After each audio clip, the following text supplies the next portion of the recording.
Yes. Yesterday we have started 14.3, that is annuity. और हमने क्या क्या पढ़ा था? एन्युटी क्या होती है, कौन कौन सी terms, payment period, term and everything, कौन कौन सी टर्म्स एन्युटी में यूज होंगी, और एन्युटी के टाइप्स। 3 एन्युटी, उनके नाम बताना। जैसे अभी मैं पहले ये बता दूं कौन सा पूछ रही हूँ। Basis on payment term, payment term fixed, uncertain, forever. Annuity certain, contingent annuity, perpetual annuity, जिसका दूसरा नाम परपेचुटी। अब बताओ, annuity based on time of payment, एक मिनट, एंड, बिगिनिंग, और तीसरी कौन सी थी, जो कुछ टाइम के बाद जिसका पेमेंट शुरू होता है। तो पहली रेगुलर एन्युटी, जिसका दूसरा नाम ऑर्डिनरी एन्युटी, दूसरी एन्युटी ड्यू, तीसरी डेफर्ड एन्युटी, और वो जितने पीरियड हम रुके रहते हैं उस टाइम का नाम डेफरमेंट पीरियड। क्या बात है। और हमने कल करा था अमाउंट, फ्यूचर वैल्यू, उसका फॉर्मूला बता दो जो हमने कल किया था। ठीक है, ये कल किया था लेकिन मुझे फॉर्मूला पूछना है।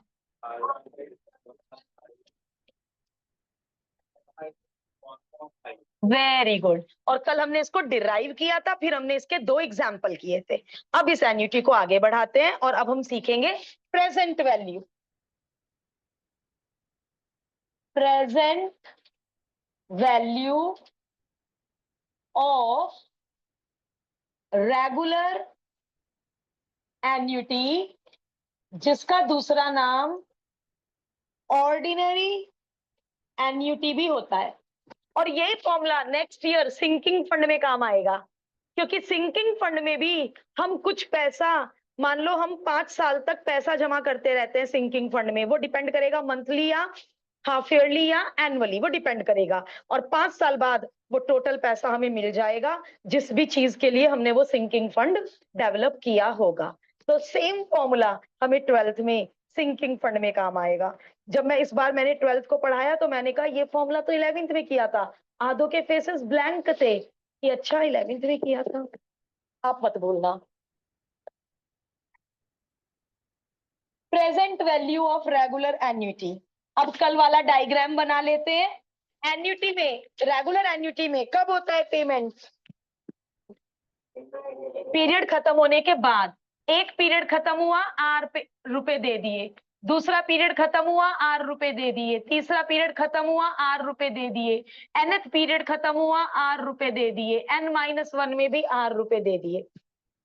प्रेजेंट वैल्यू, इसकी प्रेजेंट वैल्यू ऐसे निकलेगी बेटे। ये कहां से बनाती हूं मैं फॉर्मूला? कंपाउंड इंटरेस्ट से। कल हमने ये निकाली थी फ्यूचर वैल्यू। अब जो रुपए फ्यूचर में रुपए बनेंगे उन की प्रेजेंट वैल्यू निकालनी है।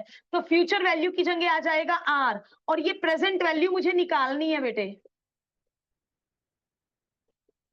आज उसकी क्या कीमत है, जो एक पीरियड बाद मैं 5,000 रुपए दे रही हूं, मान लो मैं हर पीरियड में, तो वो 5,000 रुपए की आज क्या कीमत है, प्रेजेंट वैल्यू पता करनी है इस की। तो क्या हो जाएगी इस की present value? r/1 + i, P1। इस की present value P2, 1। Very good. इस की प्रेजेंट वैल्यू P3 एंड इस की प्रेजेंट वैल्यू Pn। और कल कैसे निकाली थी? सारी फ्यूचर वैल्यूज ऐड कर दी थी और उसका नाम कैपिटल ए लिख दिया था। आज सारी प्रेजेंट वैल्यूज ऐड कर दो और इसका नाम कैपिटल पी लिख दो।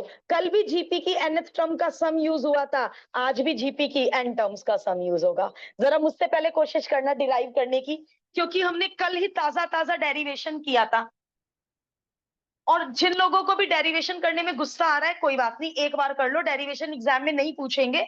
इससे हमें कॉन्सेप्ट की क्लियरिटी आती है कि ये फॉर्मूला बना तो बना कैसे। एक कॉन्फिडेंस, एक सेटिस्फेक्शन मिलता है डेरिवेशन करके। और एग्जाम्स के लिए नहीं हम प्रिपेयर कर रहे डेरिवेशन, सेटिस्फेक्शन के लिए डेरिवेशन कर रहे हैं। आज नहीं छोड़ सकते ना, आज तो इसकी कुछ तो प्रेजेंट वैल्यू होगी n साल पहले। कल अमाउंट निकाल रहे थे, कल आखिरी की फ्यूचर वैल्यू क्या होगी, तब तो एन्युटी खत्म हो गई।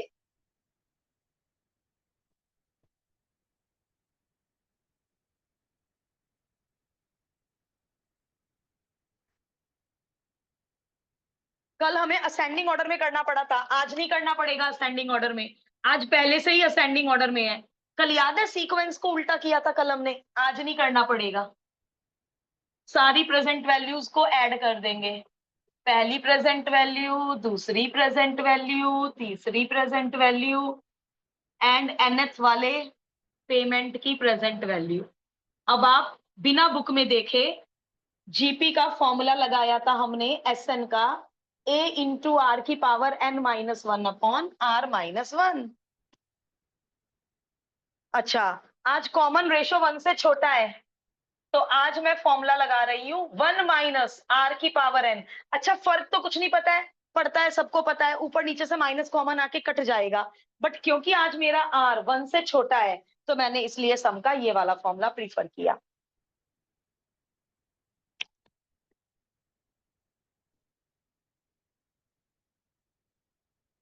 फर्स्ट टर्म रिकॉग्नाइज करो, कॉमन रेशो रिकॉग्नाइज करो और सम के फॉर्मूले में पुट कर दो।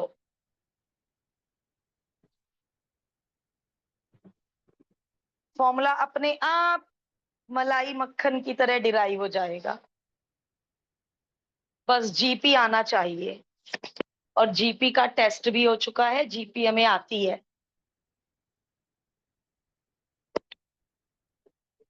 First term one minus, common ratio बताएगा कोई मुझे? वेरी गुड, कॉमन रेशियो की power n upon one minus common ratio, one plus i की पावर एन एलसीएम।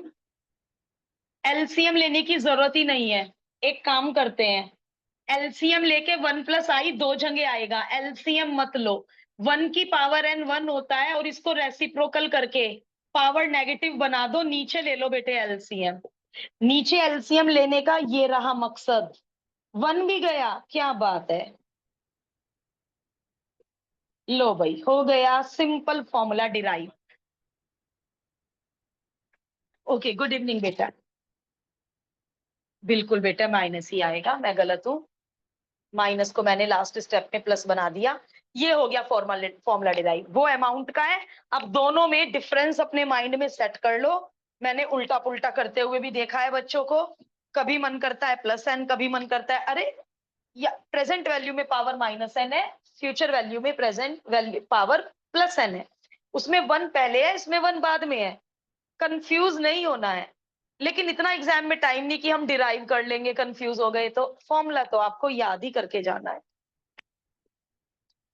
एक छोटी सी रिक्वेस्ट, नोटबुक के लास्ट में 3 बार अमाउंट का, 3 बार प्रेजेंट वैल्यू का, बहुत महंगी चीज नहीं मांगी, 3 3 बार बस, अभी की अभी। नोटबुक के लास्ट में 3 बार फ्यूचर वैल्यू का फॉर्मूला, 3 बार प्रेजेंट वैल्यू का फॉर्मूला।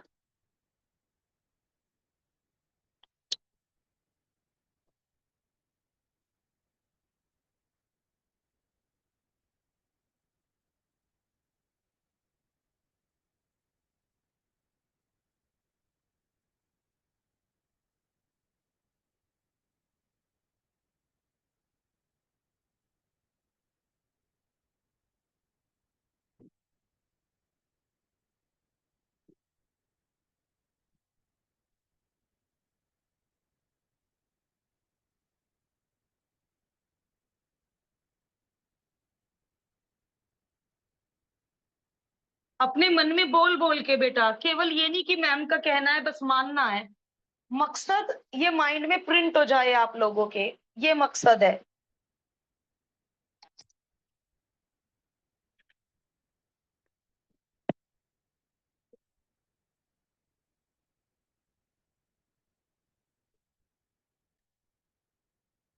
जो लिख चुके हैं 3 3 बार, दे कैन ट्राई एग्जाम्पल 3।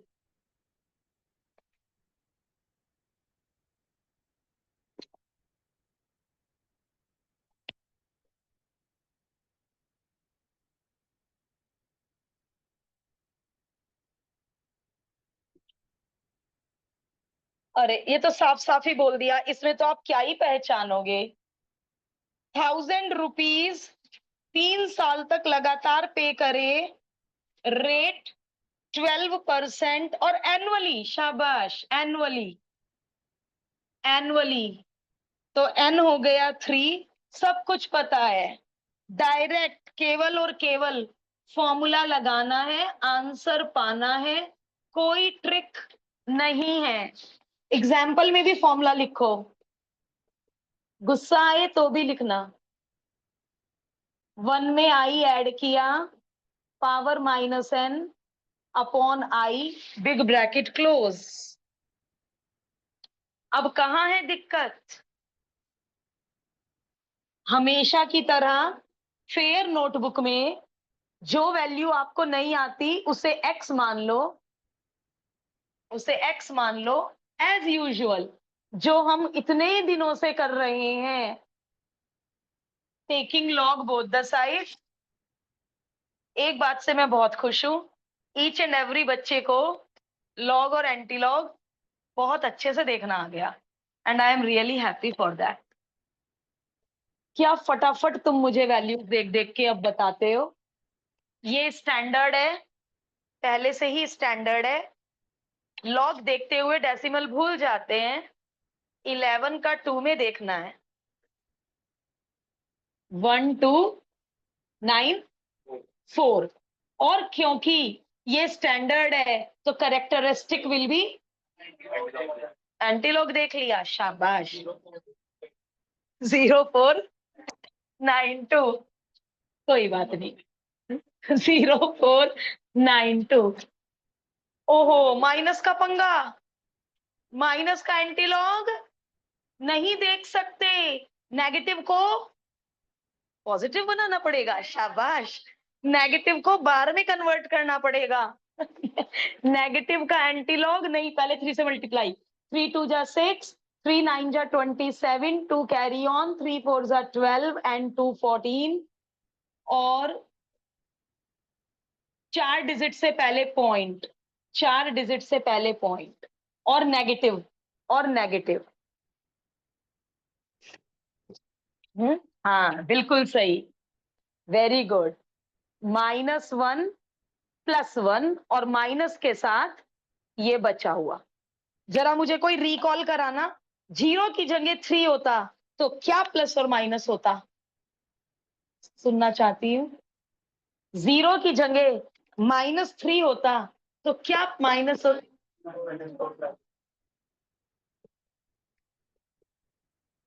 बेटा इसको किस में से घटाऊं कि डेसिमल समथिंग बचे, 4 में से घटाऊं, है ना, डेसिमल, क्योंकि ये तो बन जाएगा 4 बार, और आगे जो बचना चाहिए वो डेसिमल समथिंग बचना चाहिए बेटा। 4 ही बोला था पक्का, मेरे कान खराब, मैंने कुछ और सुना। किसी और ने बोला था कुछ और।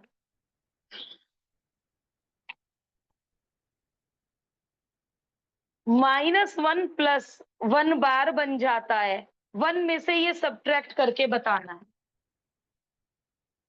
1 में से 0.1476 सब्ट्रैक्ट करके मुझे बताना है।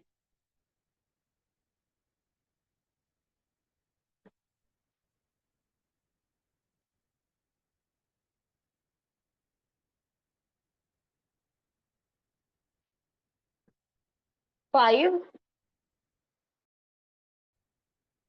अब बोलो।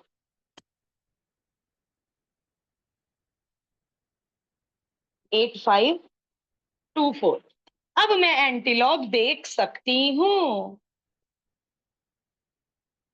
अब एंटीलॉग देख सकती हूँ, नेगेटिव का एंटीलॉग नहीं देख सकते। 0.85 का 2 में देखकर 4 का मीन डिफरेंस, 0.85 का 2 में देखकर 4 का मीन डिफरेंस, ये तो हम, हाँ नहीं सही जा रहे हैं, बताऊंगी, बता तो दे।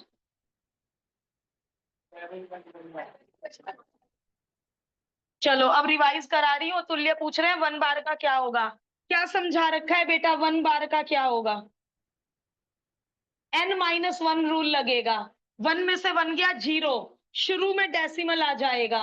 अभी और सुन ले बेटा, यदि 2 बार होता आंसर तो यही आता, n-1 रूल लगेगा, 2 में से 1 गया 1। हाँ, क्या देख रहे हैं, एंटी लॉग।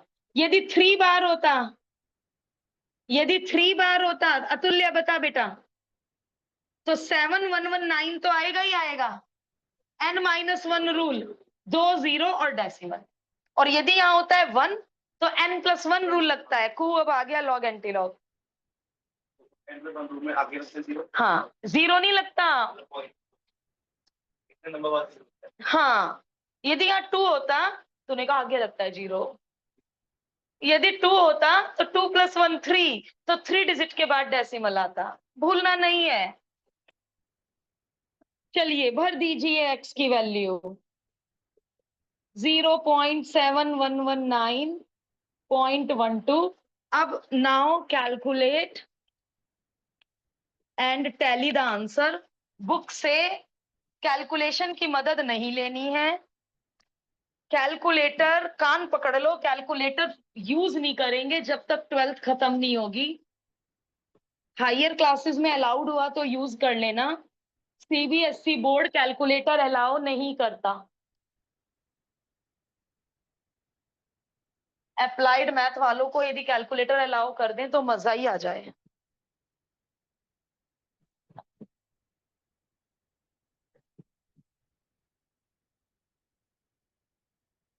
ये log anti log fair work.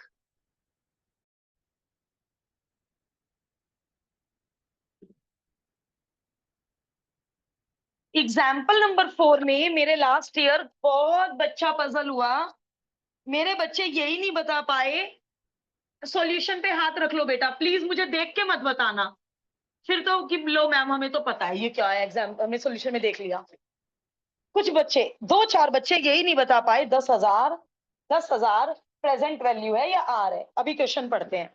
एक मैन ने 10,000 रुपए उधार लिए, टोटल है ये तो, ये कोई 10,000 थोड़े ना दे रहा हर बार हर पीरियड पे। तो कितनी कॉमन सेंस है, या तो ये प्रेजेंट वैल्यू है या ये फ्यूचर वैल्यू है।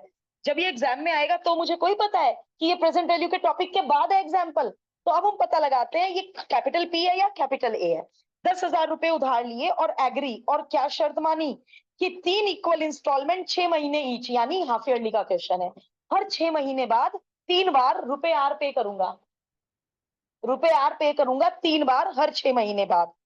फर्स्ट पेमेंट 6 महीने के एंड में, एंड से क्या पता चल गया, एन्युटी रेगुलर का क्वेश्चन है, रेगुलर एन्युटी का क्वेश्चन है, एंड से ये पता चल गया। Calculate the value of each instalment, ये साफ साफ पता चल रहा है कैपिटल आर निकालना है। मुझे ये बताओ ये कैसे पता चल रहा है, ये फ्यूचर वैल्यू है या ये प्रेजेंट वैल्यू है, प्रेजेंट वैल्यू है। क्यों, एट द एंड ऑफ दे रखा इसलिए। फ्यूचर वैल्यू में भी तो एट द एंड ऑफ देते हैं बेटा, एट द एंड ऑफ तो इसकी पहचान है। वो जो मैंने फॉर्मूला रब कर दिया, ये कैपिटल पी है या कैपिटल, ये प्रेजेंट वैल्यू की एक्सेस टॉपिक में क्वेश्चन है इसलिए कोई कहोगे बेटा ये कैपिटल पी है। लगाओ दिमाग। देखो बेटा ये प्रेजेंट वैल्यू क्यों है, मैंने आज लिए 10,000 रुपए, 6 महीने बाद आर दूंगी, 6 महीने बाद आर दूंगी, 6 महीने बाद आर दूंगी। वो 10,000 तो 1.5 साल बाद कुछ बन जाएंगे, फ्यूचर वैल्यू तो कुछ और होगी इनकी। तो ये जो मैं पेमेंट कर रही हूँ 3 पेमेंट, उन 3 पेमेंट की 10,000 क्या है, प्रेजेंट वैल्यू आज की तारीख में उसकी वैल्यू 10,000 है। 3 साल बाद, 3 साल कह रही हूँ, 6-6 महीने, 1.5 साल बाद मैं वो 10,000 रुपए उतार दूंगी प्लस एक्स्ट्रा पैसा भी दूंगी उसको। तो 10,000 तो प्रेजेंट वैल्यू हुई ना आज की तारीख में, चुकता तो वो 1.5 साल बाद होंगे, तो वो तो ज्यादा हो जाएंगे 10,000 से ज्यादा जब उसमें कंपाउंड इंटरेस्ट ऐड हो जाएगा। तो 10,000 is the present value. Got it. तो एग्जाम में हमें क्या पता कहाँ से क्वेश्चन आ रहा है, तो आपको ये पहचानना होगा। ये तो बहुत क्लियरली पहचान लिया, वो इक्वल पैसे हम कितने पे कर रहे हैं भाई, आर गायब है। बट ये भी तो पहचानना है इट इज कैपिटल पी और it is capital A. Formula 1 use होगा या फॉर्मूला 2, दो ही तो फॉर्मूले हैं। अच्छा आई बताना बेटे,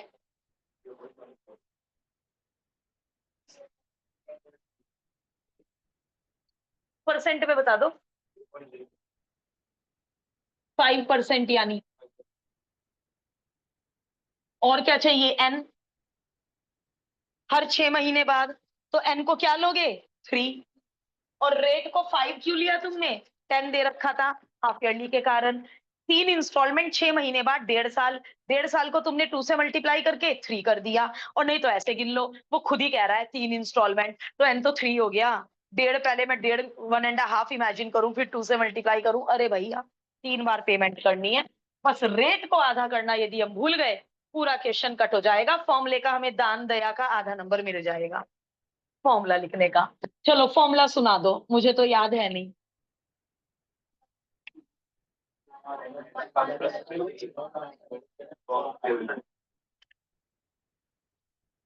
P 10,000, R we have to calculate, 1 में I ऐड कर दिया, बस। ये 12th में बोर्ड हमेशा वैल्यू दे रहा है, वो कभी लॉग टेबल नहीं देता, बोर्ड हमेशा वैल्यू दे रहा है 4 सालों से, हर साल हमें वैल्यू मिलती है। चलो भाई निकालते हैं, हम कौन सा लॉग से डरते हैं। हो जाओ शुरू, मुझसे पहले निकालो वैल्यू, इसे x मानो, सॉरी इसे x मानो, और ये सारा प्रोसीजर करो, सॉल्यूशन पे रजिस्टर रख लो, मुझे टेप के मत दे देना बुक में से।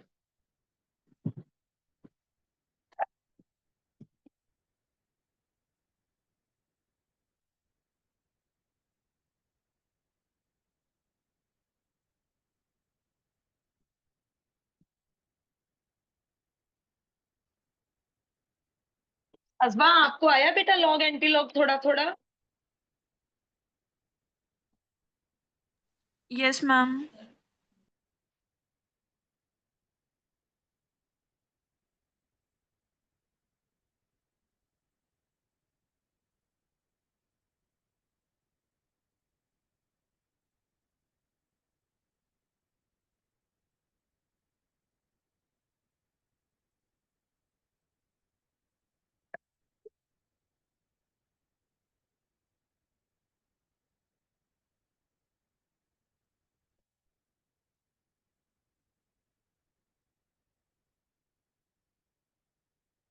Let x is equal to this, taking log both the side, property कहती है -3 को नीचे बुला लो, ये तो स्टैंडर्ड है, 10 का 5 में देखना है, 10 का 5 में देखना है।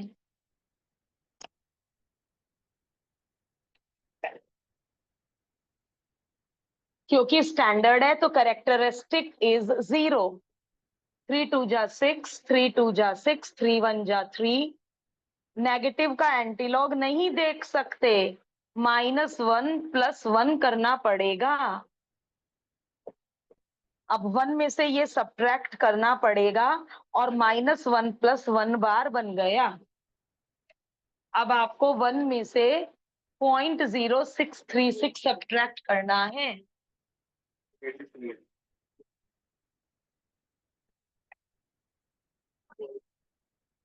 9364। अब हम एंटीलॉग देखने के काबिल हो चुके हैं, क्योंकि हमने नेगेटिव को बार में कन्वर्ट कर दिया है। हाँ। 0.93 का 6 में देख के 4 का मीन डिफरेंस, n-1 रूल, 1 में से 1 गया 0, इसलिए स्टार्टिंग में डेसिमल, स्टार्टिंग में डेसिमल। 2 बार होता तो 1 0 लगा के फिर डेसिमल, 3 बार होता तो 2 0 लगा के फिर डेसिमल। अब हम x की वैल्यू x की जगह पुट कर देंगे, और ये क्रॉस मल्टीप्लाई हमने कर दिया, x की वैल्यू x की जगह हमने पुट कर दी, 1 2 3 4, 2 से पहले पॉइंट, ये हो गया 500। अब 1 में से ये घटाना पड़ेगा,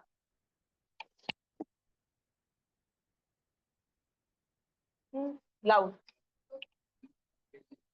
162। अब 500 अपॉन 0.1362 करना पड़ेगा, और हमें पता चल जाएगा हर 6 महीने बाद कितने रुपए पे करने चाहिए कि हमारा ये 10,000 का कर्जा उतर जाए। 10,000 का कर्जा उतारने के लिए हर 6 महीने बाद कितना पेमेंट इक्वल इंस्टॉलमेंट होनी चाहिए।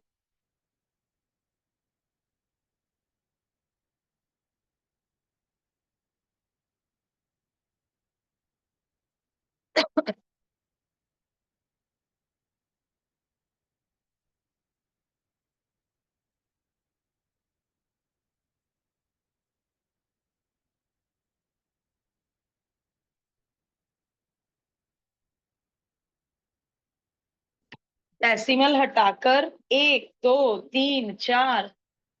अब जरा 1 2 3 4 5 6 किसी को रिड्यूस करना है रिड्यूस कर सकता है। जिसको रिड्यूस नहीं करता है डायरेक्ट डिवाइड करना शुरू कर दो। 3 2 जा 6, 3 6 जा 18, 3 3 जा 9, 3 1 जा 3 4। अब मैं डिवाइड नहीं करके दूंगी। डिवाइड करके क्या आया आप बताएंगे मुझे।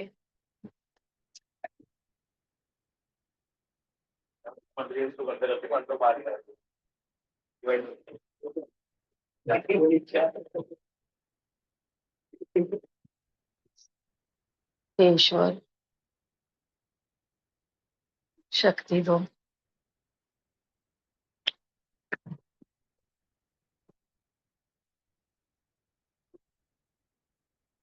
सबका डिवीजन स्लो है क्या? 3671.07 3 6 7। 1.07। ओके। तो हर 6 महीने बाद हमें 3,000 समथिंग रुपए देने पड़ेंगे जिससे हमारा ये कर्जा उतर जाएगा। और यदि आप दिस इंटू 3 करोगे तो ये 10,000 से ज्यादा आएगा। कॉमन सेंस, क्योंकि हमें उसको कंपाउंड इंटरेस्ट भी तो पे करना है बंदे को। केवल 10,000 ही कोई उतारने हैं, ना ही वो दानी है कि उसने हमें दे दिए 10,000 रुपए कि एज इट इज लौटा देना। इतना दानवीर तो कोई नहीं होता।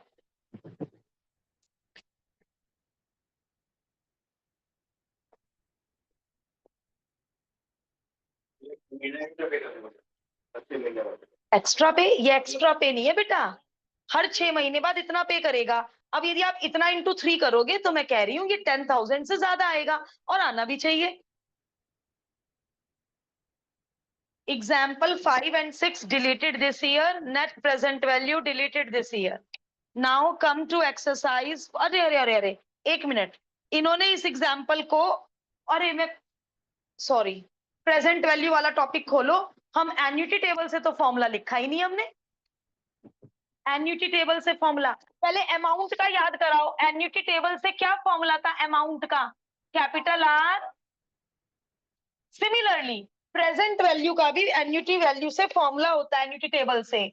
Are small a n bar slash i. और जब आप पीछे खोलेंगे तो एक टेबल आपको कैपिटल एस में मिलेगी, उसके ऊपर हेडिंग है फ्यूचर वैल्यू। और एक टेबल आपको स्मॉल ए में मिलेगी, उसके ऊपर हेडिंग है प्रेजेंट वैल्यू। तो प्रेजेंट वैल्यू में आप वो वाली टेबल से मुझे देख के वैल्यू बताएंगे। तो इसका मेथड 2 भी करना है। और प्लीज ये फॉर्मूला अपने नोट्स में ऐड करो। जहां आपने डिराइव किया है वहां प्रेजेंट वैल्यू का ये वाला फॉर्मूला भी ऐड करो। जैसे हमने कल ये सीखा था आज हम ये करेंगे। प्रेजेंट वैल्यू 10,000, मेथड 2 लिख लो। क्या पता हमें एग्जामिनर कौन सी टेबल देगा, तो हमें आना चाहिए 3 बार/0.05। अब आप मुझे इसकी वैल्यू पीछे से देखकर बता दो कि इस बॉक्स की वैल्यू पीछे टेबल में क्या है। अब हम चलते हैं टेबल्स पर। और एंटी लॉग के बाद फ्यूचर वैल्यू के 2 पेजेस हैं, उसके बाद प्रेजेंट वैल्यू के भी 2 पेजेस हैं।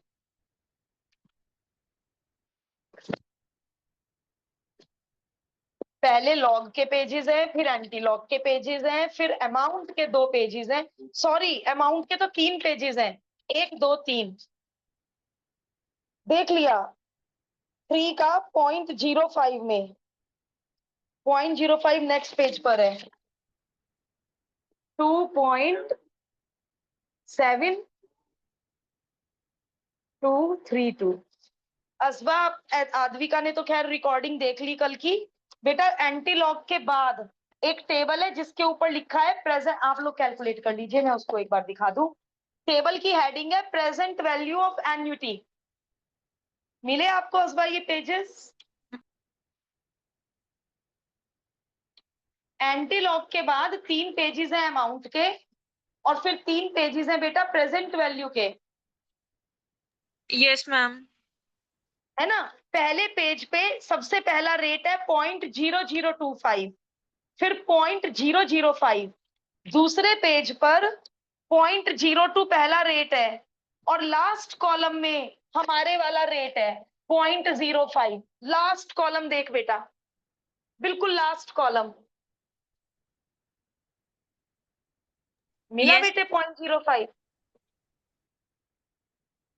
अब n इज इक्वल टू 3 के आगे जाओ, 0.05 के नीचे जाओ, आपको ये डिजिट मिलेगी 2.7232, यस मैम है ना। तो ये देख बेटा, जहां पे मैं सर्कल लगा रही हूं, इस सर्कल को इससे रिप्रेजेंट कर दिया, इस सर्कल से बेटा। तो यदि एग्जामिनर आपको स्कूल वाले ये वाली टेबल देते हैं तो आप ये वाला फॉर्मूला लगाओगे, और यदि आपको स्कूल वाले लॉग एंटी लॉग की टेबल देते हैं तो आप ये वाला फॉर्मूला लगाओगे। सिमिलरली कल वाले लेक्चर में फ्यूचर वैल्यू के लिए एक फॉर्मूला ऐसा है और एक फॉर्मूला एन्युटी टेबल से है, दिस वन।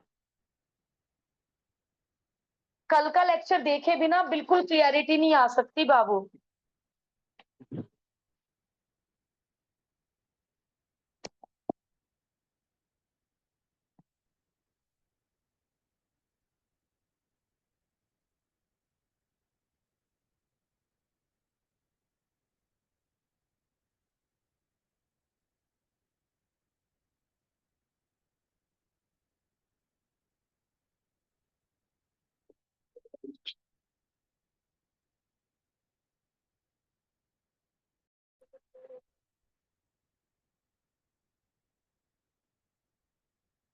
एक्सरसाइज 14.3 क्वेश्चन 1, 800 पे करने हैं हर साल के अंत में। एंड से पता चल रहा है रेगुलर एन्युटी का क्वेश्चन है। हर साल के अंत में 800 रुपए पे करने हैं। सो N3 हो गया and I 0.08। Straight forward formula लगाओ, आंसर पाओ। लॉग टेबल यूज करनी है, बिग ब्रैकेट, और इसको कैपिटल ए, और इक्वेशन 1, क्योंकि फिर वैल्यू इक्वेशन 1 में भरनी है ना। एग्जाम में अच्छा प्रेजेंटेशन करना है। 1.08 की पावर 3 को उठाकर आंसर मैच, क्या बात है। 2 शुरू कर दो। अब गैल्विन कंपटीशन से बाहर है, क्वेश्चन 2 के लिए आप लोगों के बीच में रेस है। 3 log 1.08 यूजिंग एन्युटी टेबल। तो अब आप एन्युटी टेबल से करेंगे केवल। अब आप कौन सा फॉर्मूला लगाएंगे? एन्युटी टेबल वाला। अब आप ये फॉर्मूला लिखेंगे ही नहीं।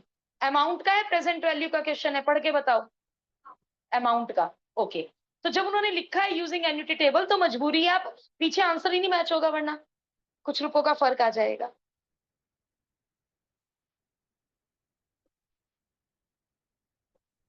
एक मिनट रुक, डस्टर दे हम लोग,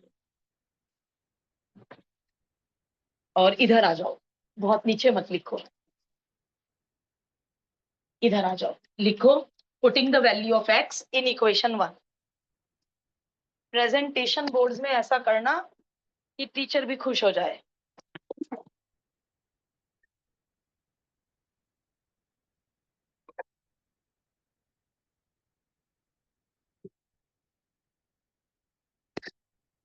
क्वेश्चन 2 के लिए रेडी हो जाइए। मैच हो गया, क्या बात है। इसमें अन्य फर्स्ट आई है क्वेश्चन 2 के लिए। सेमी एनुअली देख लिया था, semi annually, very good. Half yearly है क्वेश्चन 2।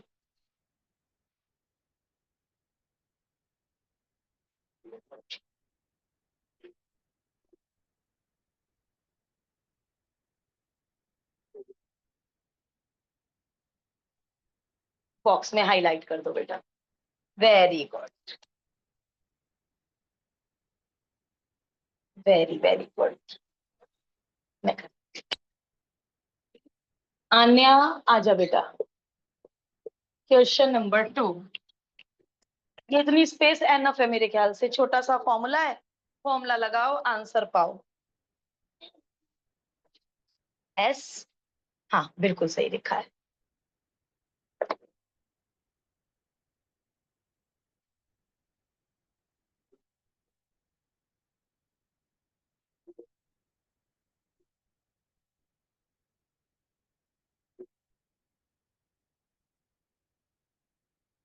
हर 6 महीने बाद 2,000 रुपए पे किए, 2 साल तक, तो 2 × 2 4 पेमेंट हो गई, रेट हाफ हो जाएगा, पेमेंट 4 हो जाएगा। वेरी गुड, क्या बात है, पूरी लैंग्वेज के साथ कर रही है, शाबाश। आई 5/100 हो जाएगा। Very very good, half yearly. Percent नहीं आएगा बेटा, 100 आ गया ना, ये इंक के लिए ना। वेरी गुड, फॉर्मूला लिखेंगे, सारी वैल्यूज भरेंगे। तो क्वेश्चन 1 और 2, तो ये एग्जाम में इस टॉपिक, मतलब इस चैप्टर के क्वेश्चन तो मार्क्स बिल्कुल मत गवाना, फुल आउट ऑफ फुल का चैप्टर होना चाहिए। कंपाउंड इंटरेस्ट के टिपिकल वाले क्वेश्चन भी इजीली समझ में आ गए थे हमें। Question number 3 is again of the future value. 3 भी अमाउंट का ही है, फ्यूचर वैल्यू। तो ये जो टॉपिक हमने कल पढ़ा था, पहले तीनों क्वेश्चन उसी टॉपिक के मिले। वेरी गुड बेटा, वेरी गुड।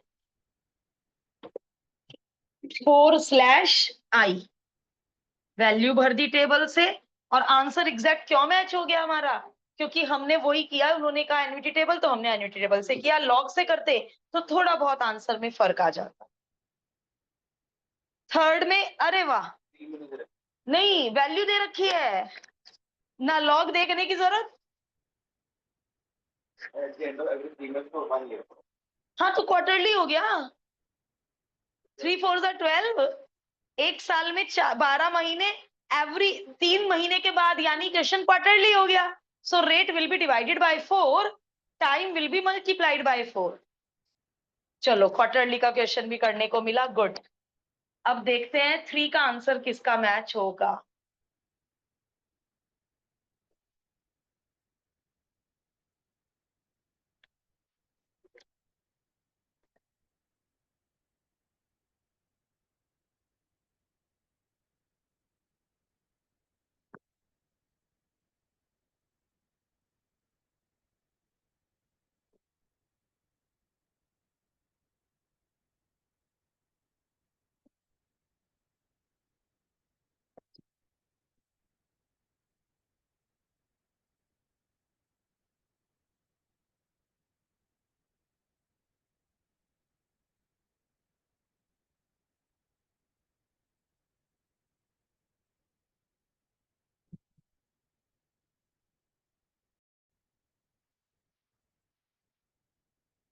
अरे क्वेश्चन 3 में भी आर ही दे रखा है, इन्होंने 1 2 3 तीनों में आर दिया है। चलो क्वेश्चन 3 रीड करते हैं।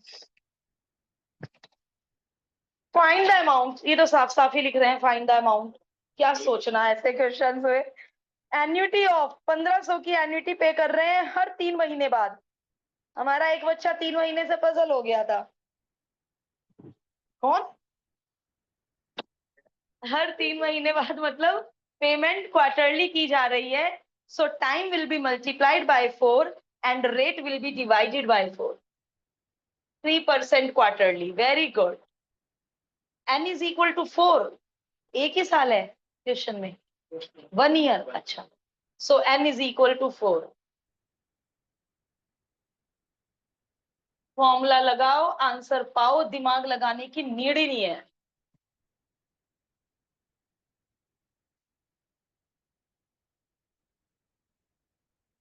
जिनका 3 हो गया है, जाना चाहते हैं जा सकते हैं। Remaining questions are the homework, net present value के छोड़ दीजिएगा।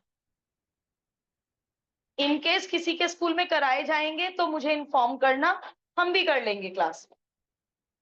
कुछ स्कूलों में डिलीटेड पोर्शन करा देते हैं, हम भी कर लेंगे।